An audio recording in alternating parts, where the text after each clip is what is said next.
My name is Munira Premji. I am a human resources practitioner, an author, a podcast host, and an accredited coach. I have been invited by the Volunteers Capacity Building Portfolio of the Ismaili Council for Pakistan to share some thoughts on feedback. In any organization, feedback plays a huge role in creating a culture where people can do their best work. Now, in the corporate world, individuals often receive feedback about their performance through formal performance reviews. In the volunteer setting, this isn't usually done. So I want to share with you an informal process that is both effective and versatile. I call it the napkin feedback method, and here's how it works. There are 4 steps to the process that involve asking questions, listening, validating, and providing feedback. And you can do this using a napkin or a blank sheet of paper. Let me give you an example.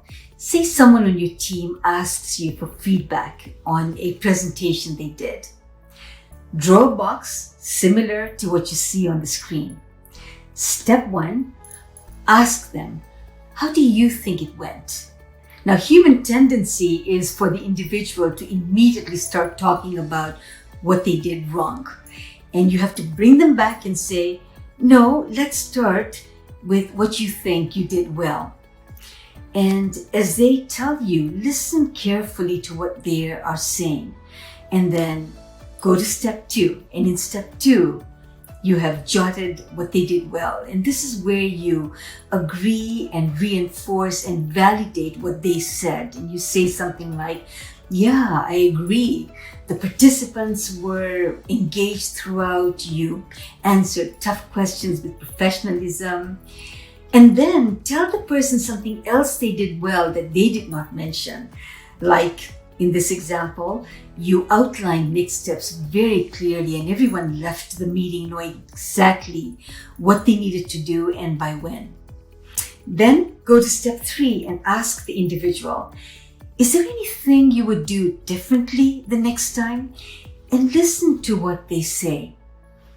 And as you listen to them, go to box 4 where you have jotted some constructive feedback and give them feedback on one thing that they could do to really make their performance even better. Not 2, not 3, not 4 things, just one thing that you think they could do to really do better.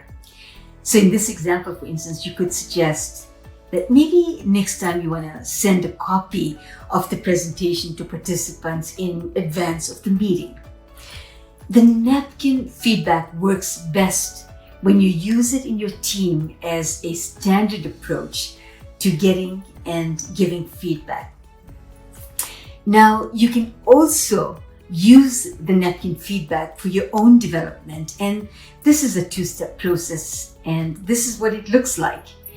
So, take a napkin or a piece of paper, make a line down the middle like you see in this diagram. Put a plus on one side of the line and a minus on the other side of the line. Now, the way that this works is think about 2 or 3 people that you really trust and whose opinions you value. Speak to them individually, one-on-one. Ask them what they see as your strengths, and as they speak, put those down in the plus box. Then ask them for 1 or 2 things you can work on to make you more effective, because this could be a blind spot item for you.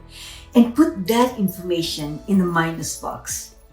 And after you've had a chance to speak to a few people individually, you will hopefully see some trends, and you'll hopefully get some great insights on things that you do well and you want to continue to do, and 1 or 2 things that you really want to work on as part of your own growth and development. This is a great activity to do as a team leader. I do this quarterly with every team I work with, professionally and in a volunteer capacity. And it has really helped me become a better leader, and it has helped the team become a better team. So let's summarize. Feedback is an opportunity for us to improve our performance and get ahead of the game. Giving and receiving feedback can be difficult.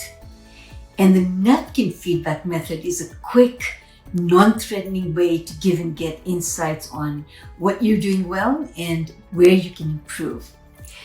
And you can also use the napkin feedback for individual feedback by speaking one-on-one with a few trusted people in your life to increase your own self-awareness on what you're great at and where you need to improve. And I'd like to end with a quote by Elon Musk, who is an entrepreneur and a businessman. And he says, "I think it's very important to have a feedback loop where you're constantly thinking about what you've done and how you could be doing it better."